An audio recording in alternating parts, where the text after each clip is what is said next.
75% of people who receive psychotherapy see improvements in emotional and psychological well-being. Um, and then 27% of US women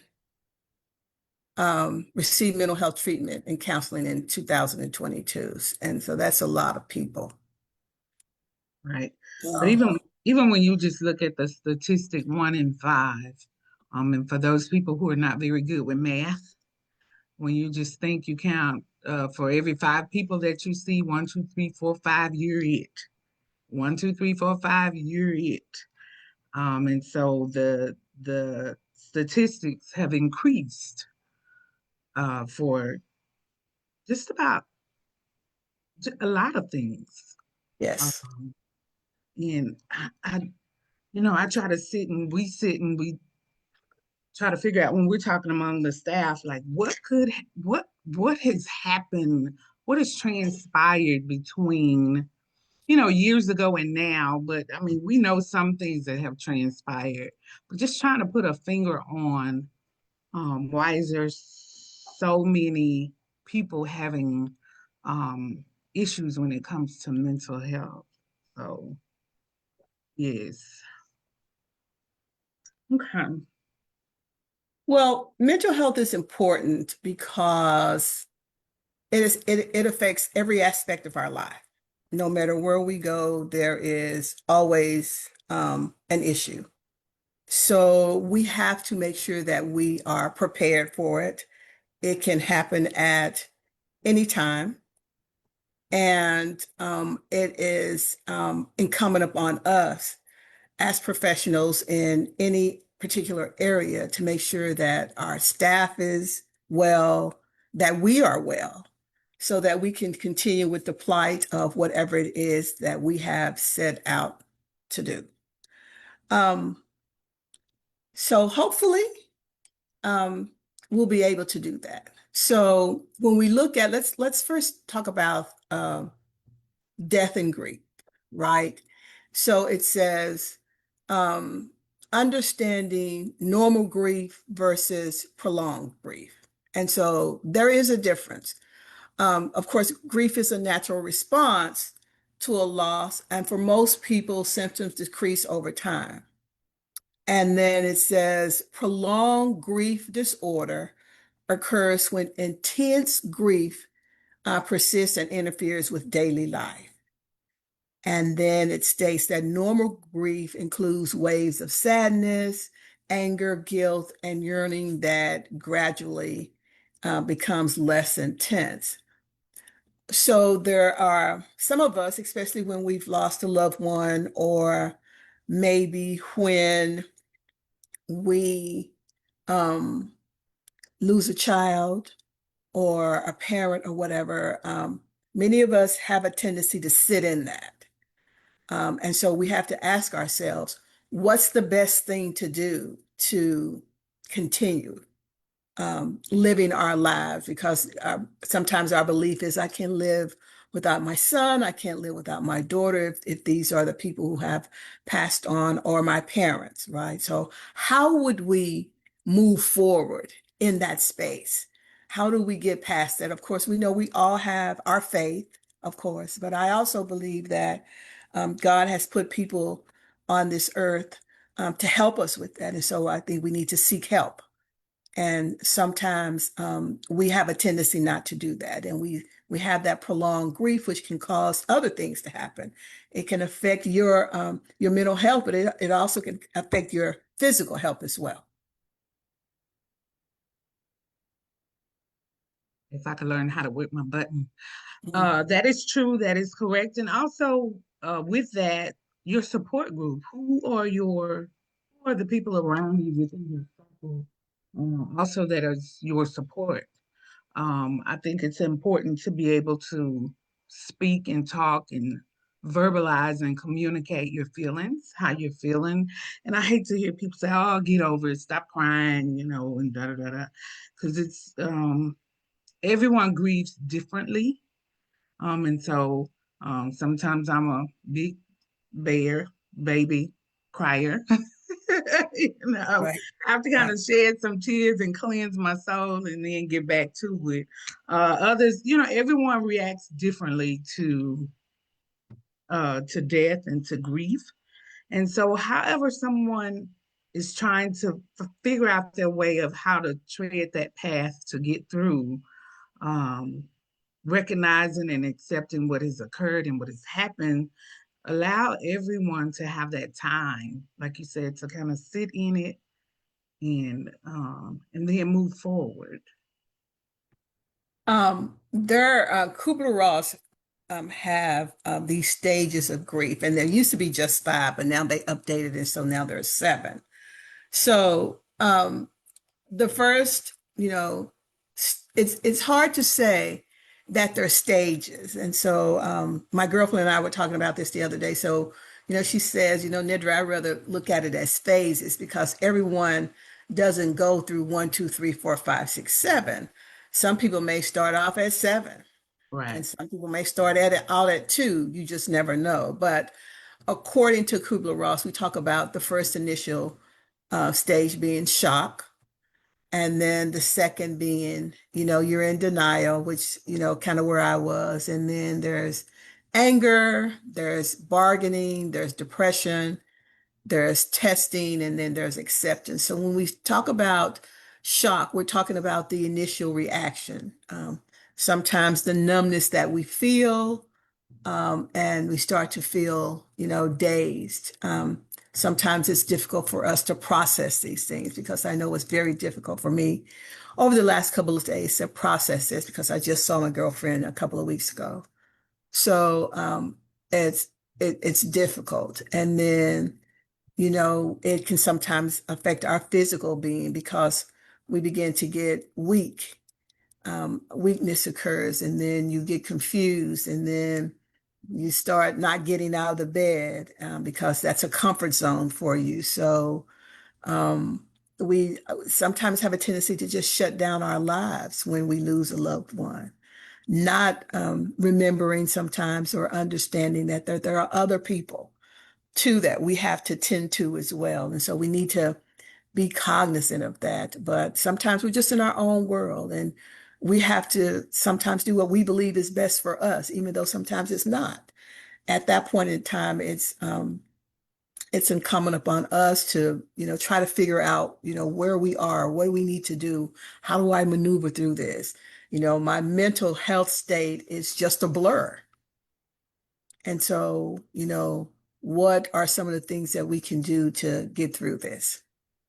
Then we're looking at the denial stage. You want to talk about that? So for and I wanted to just add on what you were saying too. Oh shoot, I lost my thought. Isolation. Mhm. And it's like you said, staying in the bed and you isolate yourself from everyone, everything, and it's okay to stay isolated just for a little bit. But then you still need to continue to surround yourself with people, have the conversation.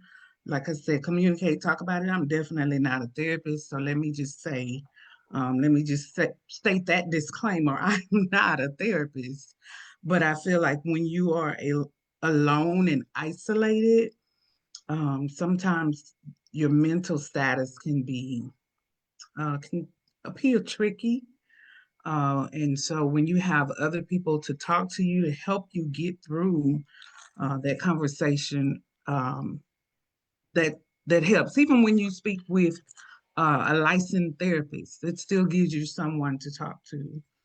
So I want to say that part. Okay. Number two was denial, thinking this really couldn't have happened, or this isn't really real.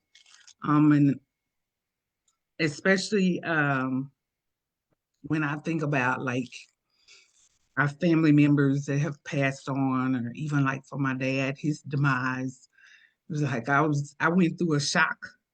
I went through a denial. I think I hit probably all of these. Um, and with the denial, there was the disbelief that served as an emotional protection. Hmm. Uh, may involve feeling disconnected from reality, and it helps pace the grief process so we're not overwhelmed all at once. So denial is a stage that you can go through. Um, that one. Okay, so I'm I haven't been angry yet. I think my feelings was too hurt to be angry. So um I haven't gone through that phase yet. I'm sure I probably will, but I haven't gone through that yet. I I'm just not sure exactly where I am. You go, all right. I don't- I'm still trying to maneuver. So anger they say is the third one, and then they're talking about bargaining. Okay, so if only or what if, and so Woulda, we coulda, attempt to, yeah, if I woulda, coulda, woulda, coulda, shoulda, yeah. yeah. Mhm. Yeah. So we attempt to bargain, for lack of a better word. Mhm. Um, we And try to bargain, and then we feel guilty sometimes because we're still here and they're gone, you mhm. know. And just from my experience, I didn't go through anger, and I'm still speaking on from my father's demise. I never felt the anger part, but for the bargaining, I kept saying, "Oh my goodness, if I had read a little bit more and found out what could help cure um, the cancer, or trying to get him to do, certain homeopathic, I went through, now I did all of that, and I just kept thinking I didn't do it in time, I didn't read enough, I didn't, and so that kind of starts making you feel guilty, and I had to kind of stop and tell myself for real. And if you mentioned faith earlier, if you have faith, you already know that we all have a set time to come, to be born, and to die. We all have a set time. And I had to realize that that was his set time. And to bring it back to reality, there was nothing I could have read, or nothing I could have given him, or nothing I could have done to change the outcome of his time. Right. And so when, and I say all the time, and Lord help, I'm starting to sound like my mama all the time. But when you have faith, when does it kick in? When do you Yes. start to use it? Yeah. If we say we are believers and we have faith, then we need to really lean on the word, knowing what the word says. So in this, let me be quiet because this everybody's not there. Right. Um, Right. but it does help. Yes, it does. Yes, it does. Mhm. And so then we look at depression, and of course we know that's just sadness, and sometimes it causes us to have a lot of withdrawal. And then one of the new phases they put in was called testing, so exploring ways to adjust to a new reality. And I think that's what we have to do, because there are always going to be changes in our lives, whether people are still living and they just move out of our lives. Um, and then of course, the last one is acceptance, and we not okay with being with the loss, but we're acknowledging it, that it's Right. here, it's happening, and at some point we have to um, move on. And then some, we have to also remember that the stages of grief are not linear. So you're not going to do this, and this, because again, people move in different spaces. So Mhm. people may move back and forth between the stages, and that's why we call them phase. I like to call them phases, like my colleague does, because it's not you're going to do this and then do this and do this. Some people may, some people not. So we can't say 100% sure that you're going to go through the first stage or the second stage or the third stage. You might start at the fourth or the fifth. Who knows? Not everyone experiences all the stages. There is no right timeline for grief. And that I say that, but I also say that you can't stay stuck in it, or you shouldn't stay stuck in it, because it can cause unhealthy things to happen to you. And we also have to remember, if we have husbands or wives or children, that we still have other people that we have to live for. So um, everyone processes a loss differently. You have physical symptoms such as sleep disruptions, appetite changes, and many times you're tired because you are depressed. There are times when anniversaries come up, or a song comes up that you and a Hallelujah. special person, yes, share together. With my girlfriend, she always would say on a Tuesday. And lo and behold, she passed on a Tuesday. But her Hmm. favorite phrase was on a Tuesday. Every time Hmm. she said something, it was on a Tuesday. So that's what I remember when I say that. It brings a smile to my face, because she was just known. We'd be talking. She said, "Yeah, and on a Tuesday," you know. So and then having support is crucial to during your time of grief or bereavement. And so you have to lean on your support system and not keep yourself away, and or find a support systems. There are many grief support systems out here. And then let's just, because um, grief, or it's not just, or mental health is not just about losing someone, or, there could be issues at work that we may have that cause us to have a breakdown in our mental health. So we want to talk about, so what would we say is the best therapy for grief? What's the best therapy approaches? So because we have all of these evidence-based treatments, of course, which is, they say, complicated grief theory, which is CGT, which is designed for prolonged grief. And then you have cognitive behavioral therapy, which helps us to process our thoughts and behaviors. Then we have what they call ACT, which is acceptance um, commitment therapy, which focuses on the painful emotions while moving through the meaningful activities. And of course, you have support groups, which are peer groups with who are having those similar experiences. And then it says EMDR, which is eye movement desensitization, the sensations and processes, which is for really traumatic loss. So loss doesn't always have to be someone passing away. It could be a loss of a job. It could be a loss of a friendship.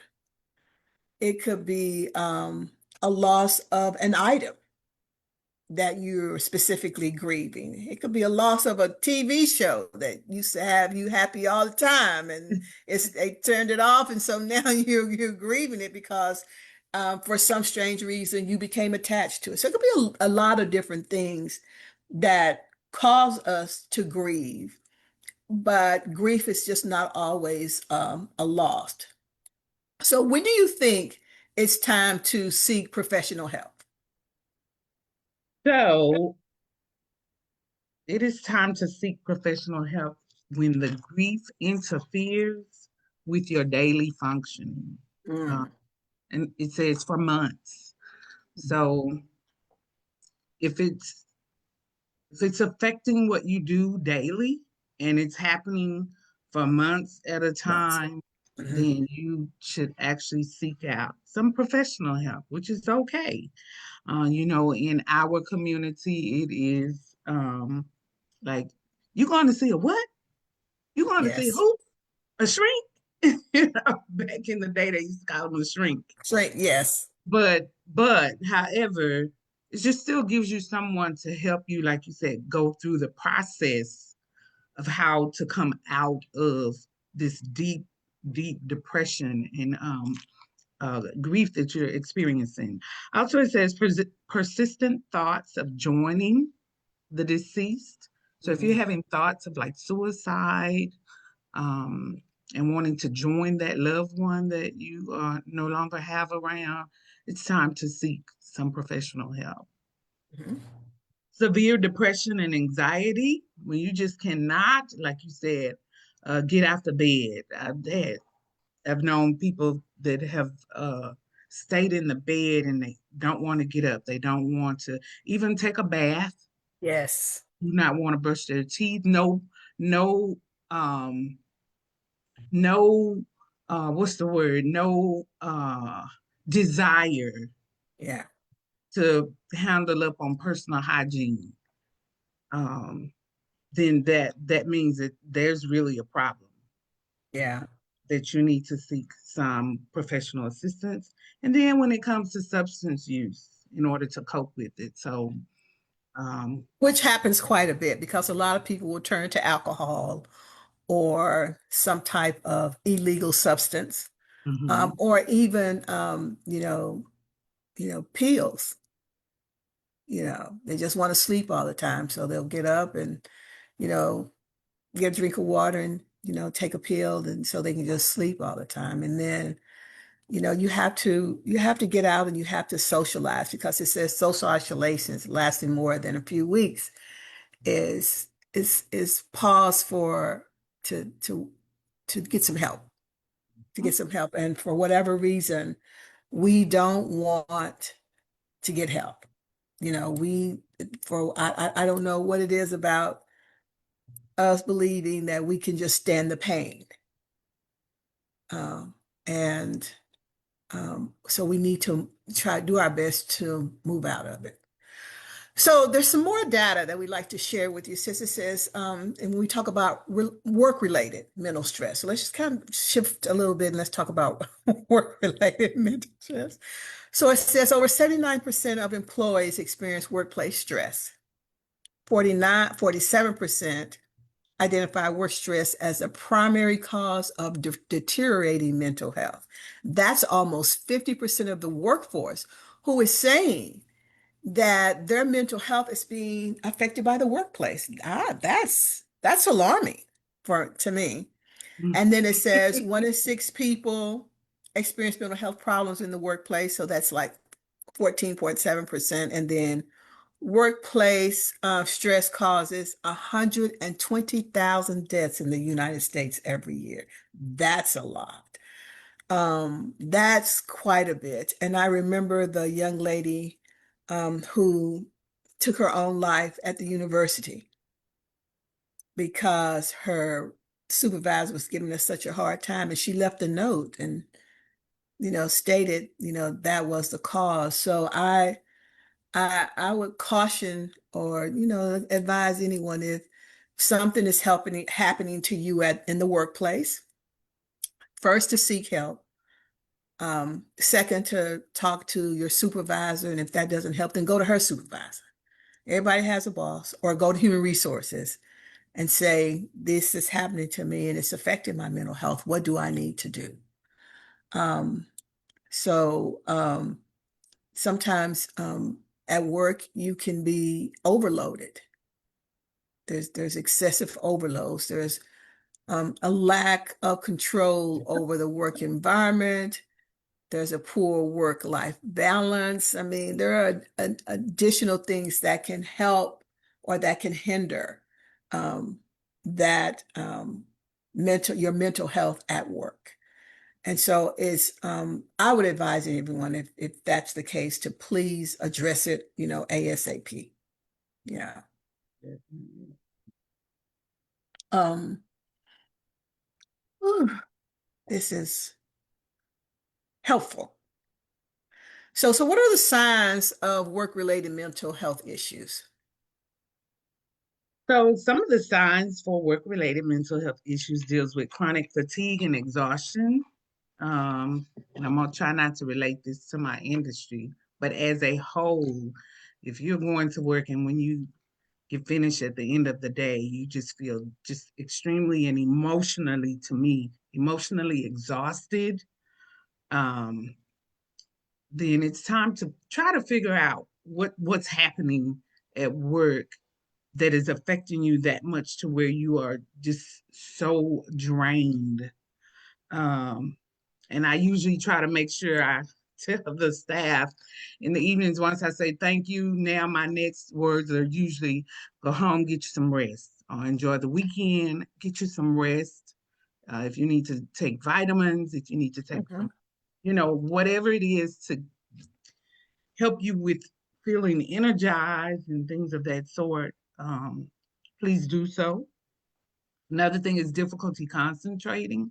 So I have friends that are project oriented on their jobs and they have a difficult time completing the projects on time.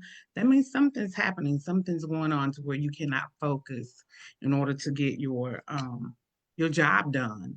And you know, from corporate is a lot different from the industry I'm in, you know, working with the children. But from my understanding, there's like a certain percentage that you're required to accomplish each day in the workplace. And if you're not completing that percentage, that's creating stress as well. And so figure out what's hindering you from meeting the goals for the day for your job. Increase irritability and mood swings. I will say, kind of figure out whether it's menopause. You know, for women, it could be menopause. 'Cause sometimes I'm telling you, those Yeah. mood swings will, the pendulum will go back real fast. But all jokes aside, if you feel really irritable, and let me throw this in there, and especially for our industry working with children, it is not easy. But I always tell my staff, if you feel like you're irritated, if you're getting frustrated, if you're getting angry, you can click the walkie-talkie and say, "Hey, I need to take a time out for myself." And it is okay for those of us that even work in the childcare industry to say, "Hey, I need a break from the noise or a break from the behaviors or a break away." And I would rather give you a break away from whatever is irritating you, making you have those swings versus someone's child being abused or Right. however. Physical symptoms, having headaches. I know I have friends that used to say consistently making six figures. Um, when they are pulling into the parking lot of their workplace, they begin to get a headache. They cry. I'm like, wow, with six figures, you do that? You know, like what? But yes, I've had friends to say that when they get to work, they have stomach aches, muscle tension, all of those symptoms. And when you get ready to go into the workplace, if those are affecting you, something's going on at work that you need to cite, decipher, go through, and process what is contributing to those effects that you're having physically in your body. Mhm. Increased absenteeism. Yes. Mhm. Uh-huh. So if you are consistently absent and calling in, maybe you need to find another um, place of employment. If you're just having a hard time going to work, going to that job. And once again, substance use in order to go into the workplace. You just really have to go through process. And I always say, and I know it's easier said than done, but if I have to alter myself in order to go into my job and do my job, then it's something wrong. If you Yeah. feel like you have to take some type of substance to deal with your job. I don't know. I've always said I love going to work. I said that even as of today. I love and enjoy going to work. Now once I get there, you know, some of the behaviors that we have to deal with and put up with are not enjoyable. But you should at least enjoy your occupation, your job, or what you have to do on a day-to-day basis. If not, try something different.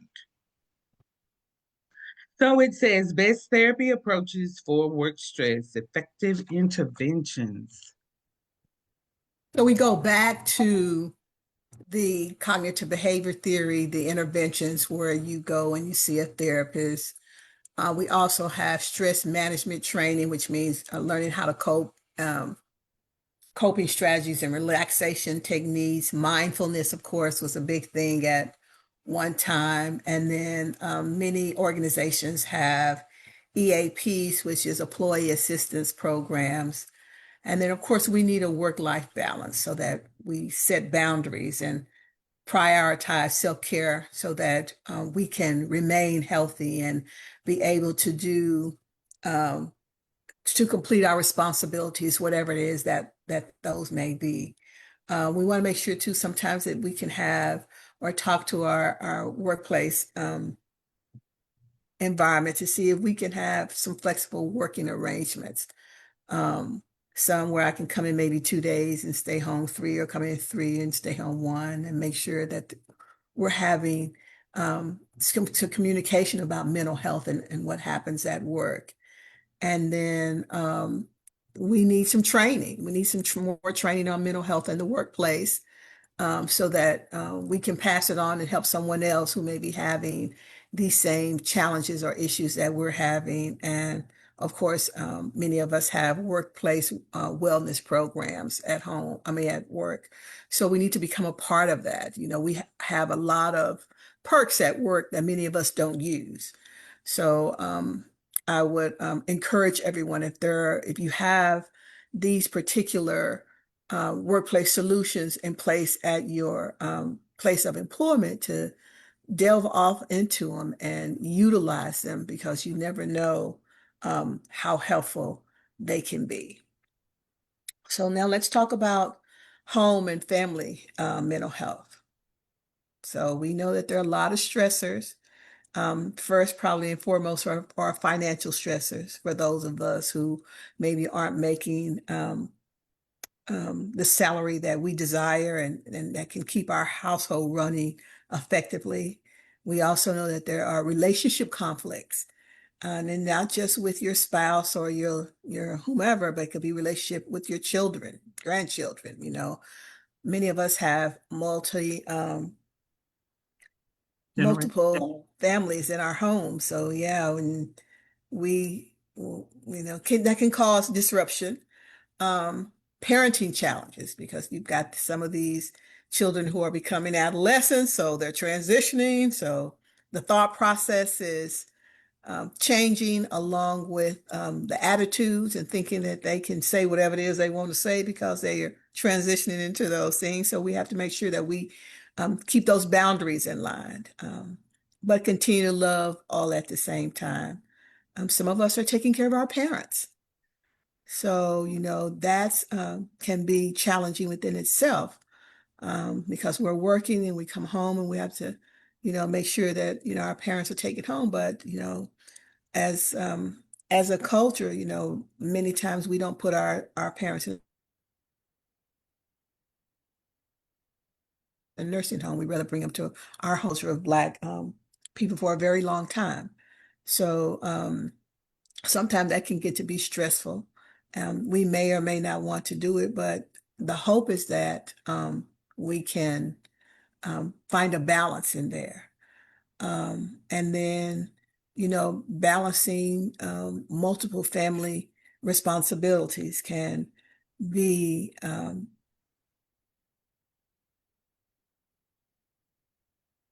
daunting, but the domestic violence and family trauma that sometimes can happen in the family. And sometimes when we're stressed, we can go back to our childhood, and the trauma that may have taken place there shows its ugly head. And then if you've come from a home of domestic violence and maybe you brought it into, this particular phase of your life, you may be dealing with that as well. So there are a lot of different family stressors when it comes to our mental health and what is happening in our home. So we've got to make sure that we are equipped to deal with these types of things. How can that impact? What impact can this have on our mental health? So the impacts on the mental health can be chronic stress and anxiety, with the stressors that you just mentioned, especially financial. Well, all of them, Yeah, but yeah. depression and mood disorders can become an impact, as well as sleeping disturbances, not able to sleep at night, substance abuse, once again, relationship deterioration, and physical health problems. Because when it's what's happening on the inside starts affecting you physically, then it becomes a health issue. So there So what can we do to create a mentally healthy home environment? Well, there are a few things that can be done. One, you can establish a communication pattern. And communication to me is always key, even in the workplace when there's disagreements or however. I think if we're able to communicate and be respectful, to share, instead of talking over one another, I think communication is a key to everything. Someone may not even know that this person is depressed, and having some empathy, um, trying to understand a person's situation. They may not even say anything, but kind of look at some of the cues that may be happening. Some things may be happening, and that's one of the things that we try to learn, especially with working with the children. Try to see if there are some cues. If parents are going through a divorce, then then the child may be having some issues or however. So, um, I lost where I was. Um, I Addressing lost. conflicts and then seeking help when needed without shame. I think that's where you were. Oh, okay, okay, okay, okay. Yeah.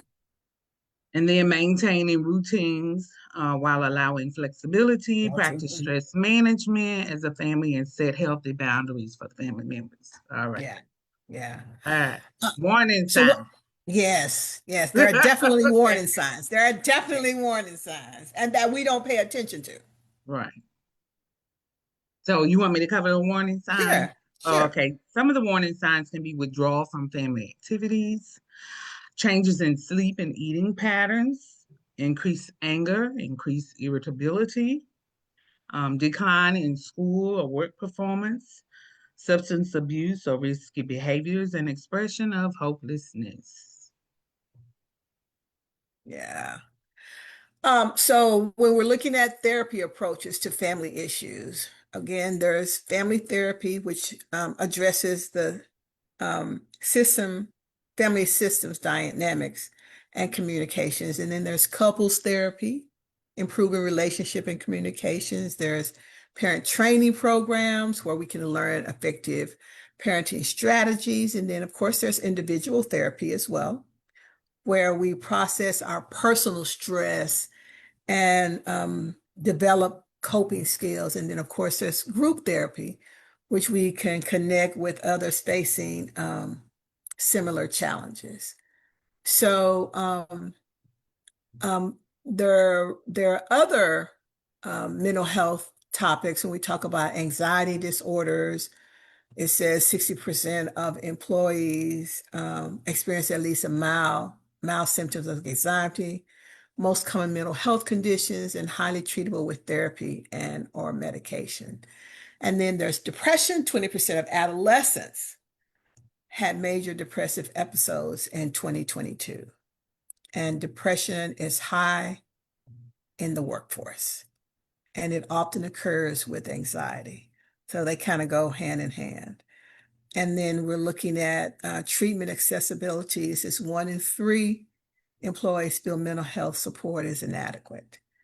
So what they're saying to you is they may not be addressing what they need. So you got to make sure that when you go to get therapy or to get some counseling, that you are getting that from those who can understand your plight or your background or your culture or whatever, because not everyone understands sometimes what your culture may dictate and what you may be going through within your culture, if that makes sense. So you want to make sure that when you select someone to go to, that they understand um, and can relate to you and have an idea of your background. I know you do assessments and screening and things of that magnitude, but sometimes it doesn't hurt to get someone that looks like you. I'll just put it out there. So there it is. Some may disagree, but it is what it is. Only 16% of the workplace say that mental health support is better now than ever before. I think I'm hoping that we haven't become dependent on the mental health thing, because I don't think that everything is mental health. Um, there are there are some things that are, but what we don't want to do is create a society that every time something happens, it's my mental health. Right. Sometimes it's just that you didn't do your work. And that's what you want to lean on and draw on. And so when you say mental health, everybody cringes and, they become afraid, especially within the workplace, because of course we don't want to be sued or this, that, and the other. But my hope is that we're not utilizing that as a crutch. But I also want us to be sure that our mental health is intact. And so if you're having some issues or some challenges, then, speak freely to those who can help you with those, especially within our human resources. And we have some universal best practices for mental health. What are some of them? So you mentioned these already, if I'm Mhm. mistaken, but cognitive behavioral therapy, CBT, Yeah. dialectical behavior therapy, DBT, Mhm. acceptance and commitment therapy, ACT, mindfulness-based intervention, which reduces stress and helps to improve your well-being, and Mhm. trauma-informed therapy, which addresses underlying trauma. So, what are some of the self care strategies that can be used? Some of the self-care strategies are regular exercising and physical activity, making sure you get plenty of rest, adequate amounts of sleep, 7 to 9 hours, it says. I don't know if this, that would be great, Mhm. 7 to 9 hours, but make sure you get an adequate amount of sleep. And eating healthy and make sure you're staying hydrated as well is beneficial for you mentally. And then social connections and having the support and mindfulness and relaxation practices. So if you meditate, or I like for me, I love to listen to jazz music and just relax. Professional help when needed. So building resilience, we build resilience by developing problem solving skills. If we can cultivate, I'm sorry, gratitude and optimism, we can build resistance. If we build um, strong social networks, many of us socialize, but how effective um, is your surrounding friends? Are they supportive of what you do? And would they, you know, frown upon your getting some CBT? Um, so you have to be sure of the circle that you're in and that they're being supportive of you. To be able to practice some of those strategies, those stress management techniques that we talked about earlier, and then of course, maintaining life balances and boundaries. We always have to set boundaries. If we don't set boundaries, you won't be able to do anything. So you have to set boundaries almost in every aspect of your life and engage in meaningful activities. So whatever makes you happy. If you like looking at jazz, I like to go dance. So that helps me quite a bit. But we also just need to make sure that we're working through the process as well, as as we're taking these journeys. It's difficult to process stress, no matter if it's at home, no matter if it's in the workplace, no matter if it's someone who's passed away, loved one, a close friend. You have to find a way to maneuver through this. And the best way, I think, and I'm going to go get some help somewhere, somehow, because this kind of has hit me a little bit hard, and I don't think I was ready for it. And so what I don't want to do is get depressed because I've got to work. Um, what I don't want to do is sleep. Um, what I don't want to do is take it out on someone else. I don't want to take it out on my children. I don't want to take it out on my husband. I don't want to take it out on my friends. I don't want to become disconnected. And um, people say when you know better, you do better. Well, we know we've just talked about what to do. Now the the main issue now is doing it. What are you going to do it? We've talked about it. Now, what are you going to do? And then I challenge, our listeners out there. What are you going to do? Are you going to sit in it? I know that it's difficult, especially if you lost a loved one. I know if it's difficult if you've got a boss at work who's not so kind to you sometimes. I know it's difficult. If at home, you're not getting along with your spouse or your children or whatever.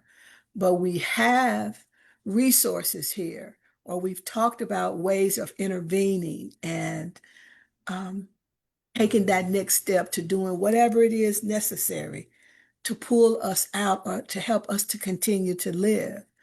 Because what we don't want to do is become sick. And then that's another added problem to whatever it is that's already going on in our lives, whether it's work related, whether you've lost a loved one, whether it's something that's happened at home, whether it's something, a lost friendship, whatever it is that it may be. We need to make sure, or be sure that we, do a little research and say, what can I do to get out of this or to work my way through this? I know we probably got 4 or 5 minutes left, and I'm not sure what's happening in the chat. Can you see anything that's happening in the chat for us No, ma'am. with us? So I see Charlene saying yes, and how do men and women handle grief or stress is one of the questions. We handle it differently, and depending on your culture, it really is handled different. With sometimes in our families, we'll say, get over it, or you need to do this, or you need to do that, or it's not that bad, or whatever. But nobody knows and has your feelings, and so you have to work through it the best way you know how, or the best way that you can, whether that is going dancing, or maybe taking a brief nap, or maybe recalibrating yourself. And that's sometimes what we have to do. We have to, start over.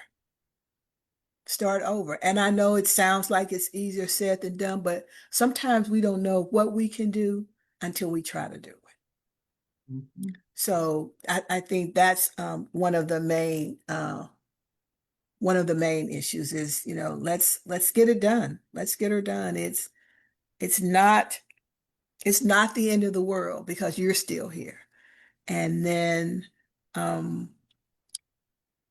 talk to that spouse or that child if it's happening at home. If you're grieving someone, get some help. Get some help. We always think we can manage and make it through until we break down. So I'm not gonna wait. Go get me some help. you know, uh, so that I can continue to be functional. And I'm not ashamed. I'm not ashamed to say it. There probably was a time where I was, and I wouldn't tell anybody, but not anymore. I want to live a longer, healthier life. I'm going to remember my friend forever and a day, but I also need to make sure that I take care of myself, and I am well enough to take care of my family as well. Any last thoughts? No, I just think we all need to do just a mental health check-in to Mm, figure out where we are in life. I know I say as we get older, our friendship circle gets smaller and smaller, but still do a check-in on yourself, do a check-in on those friends that are still within your circle, your group. Do a check-in, do a check-in, and yeah. understand that how you feel is legitimate and real. And if you need some help trying to sort through that, it's okay. It's okay to not be okay, is the name of Yes. the saying. It is okay to not Yes. be okay. But it is not okay to harm or hurt yourself or someone else. Now, I will Yes. say that.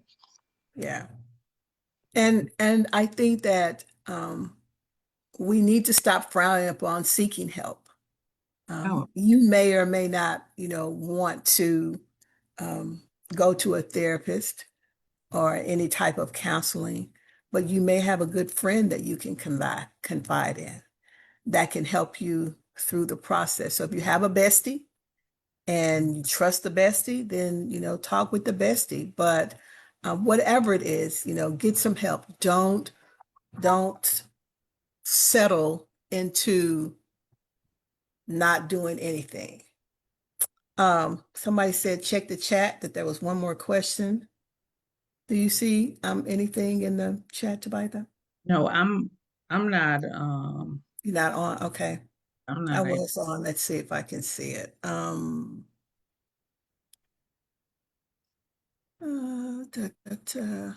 I don't see it. Let's see.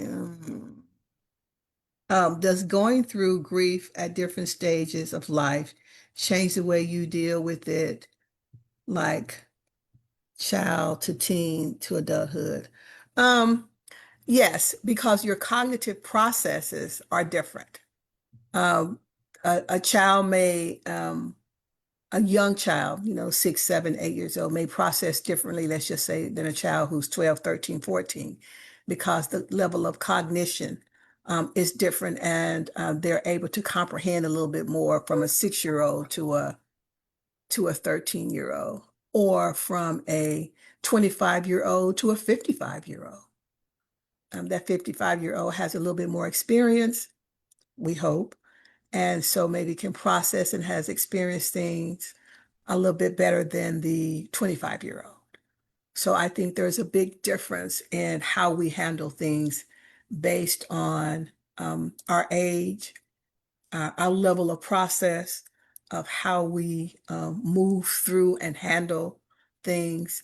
A lot of it's a level of education. um, what we know, what we don't know, what we trust, who we trust. Like I'm never going to go to the internet or to Facebook to get some therapy from somebody. That's just not me. And then a lot of our, believe it or not, a lot of our, our Facebook families or our online friends, that's where they go to get advice. Hmm. Yeah. So, and that's become very popular, but I'm not going to rely on Facebook. I'm going to go to a specialist. I'm going to go to a therapist, a professional who's been trained in this particular area to seek help. And I would advise anyone else to do the same.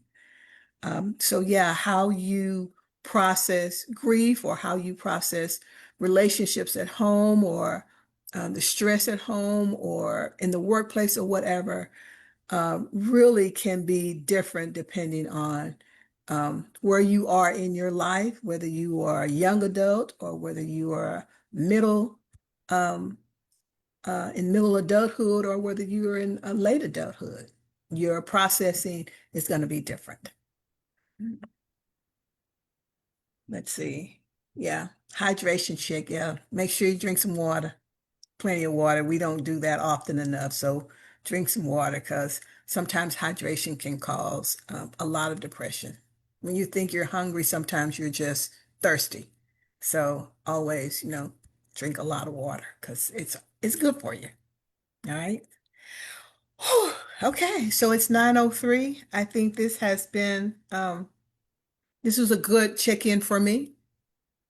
So thank you to our Facebook family for tuning in. For those of you who tuned in, and who knows, maybe we'll come back with a part two, just depending on the feedback that we receive, because there's so much more. If you are in need of some resources, Anthony, would you copy and paste and put those resources in the chat for our audience to have? We have a National Suicide Prevention Lifeline, which of course is 988, and then we have a crisis text line, and then there is a National Domestic Violence Hotline as well. And I think there is a way that you can find mental health professionals through Psychology Today, through NAMI, which is National Alliance on Mental Illness, through SAMHSA. There's a treatment locator there. And of course, you know, your employee assistance program through employers, and then community mental health centers, which have sliding scales or fees that you can utilize. And then, of course, in your workplace resources, there are HR departments or your EAP information. There are union representatives for workers' rights. There's OSHA for workplace safety concerns, and state labor departments for workplace protections. So as we close, I've got a couple of questions that I'd like for you to keep on your mind, and ask yourself, what's one thing you do to manage stress in your daily life? How comfortable do you feel talking about mental health with family or friends? And what barriers have you faced in seeking mental health support? So ask yourself that, and try to respond, try to come up with an answer. So if anything ever happens, if you need something, then you know what to do and how to move to get some help. Because right now there is a call to action, and our call to action is what, Tabitha? We want to do what? We want to encourage our viewers to check in with themselves and Share loved mental ones, right? Mm-hmm. health. Go ahead. Go ahead. Oh, No. sharing of course, you just listed a plethora of mental health resources. We want to normalize seeking professional help. It is okay for you to visit and talk with someone who is professional, and then promote self-care and essential, not selfish. Yeah. Yeah. Absolutely. Ooh, we're 6 minutes over, but it's worth the 6 minutes to be able to talk and process. And hopefully, this session has helped someone out there. I can tell you that it certainly has helped me. I've had to do everything I can not to cry, but I hope that we can one day come back to this, because mental health awareness is not just about a month.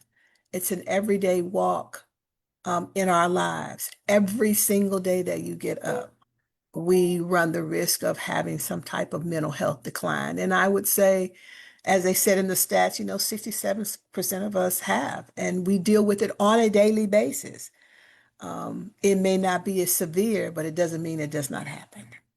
Right. So with that being said, we want to thank our audience. Thank you, Ms. Holmes, for joining me this evening for this session that I think was much needed, with it being Mental Health Awareness Month. Thank you, Facebook family, for joining in with us today. We really appreciate it, and we hope something has been said that can help you work through whatever mental health crisis you may be going through. And we hope that this has helped in providing you with some information that is useful, and that you will take it and utilize it in your daily walk to keep your mental health healthy.